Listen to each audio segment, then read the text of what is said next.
Si Asia's multimedia star Alden Richards ang nagbukas ng body of work fashion show para sa isang clothing brand sa MOA Arena. To set the mood for the rest of the show, unti-unting tinanggal ni Alden ang pantaas and went topless. Pag-amin ni Alden dahil naging busy sa kabi-kabilang commitments, 1 month lang daw ang kanyang naging preparation physically. Paspasan, hybrid training, I run. And then at the same time, I do CrossFit. Di rin nagpahuli si pambansang ginoo David Licauco sa pag-flex ng kanyang abs.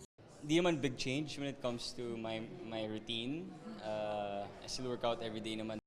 Together in their toned bodies naman sina Kapuso Prime action hero Ruro Madrid and Kapuso Prime Gem Bianca Umali. Ang co-star ni Bianca sa Encantadia Chronicles Sangre na si Kelvin Miranda, nagpasilip din ng abs. Fasting, workouts, and syempre discipline. In matching outfits, showing a little skin naman sina prinsesa ng City GL stars Allen Ansay and Sofia Pablo. Engaged couple E.A. Guzman and Shaira Diaz also walked the runway before saying their I do's in August. Si E.A. nang gulat pa na ipinasilip ang kanyang behind. Nag-usap kami na tara bago ikasal, ipakita natin sa tao na nagawa na natin to. I'm sure magiging memorable to. I'll make the most out of it. Si Queen MMD Michelle D, aside from flaunting her beauty queen figure, pinerform din ng live ang newest single niyang Reyna.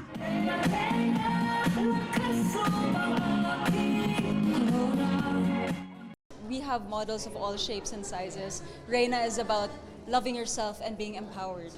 While SB19 brought the house down sa kanilang powerful performance ng Damn, hot Mama Max Collins strutted her sporty two-piece boxer look.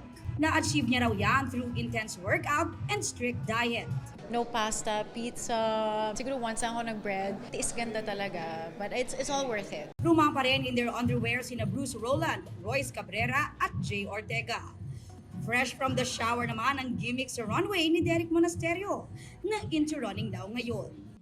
Before I was so bulky bro, diba? So nung nagtumakbo ako medyo numipis. Tapos mas gumanda. Kabilang naman sa mga nanood to support the stars, sina Kapuso Primetime Royalty Dingdong Dantes and Marian Rivera. Dati kami yung nagpa-participate sa mga ganitong klaseng mga shows. So it's a different feel naman na kami yung nasa harap at nanonood. Lahat sila i-cheer natin.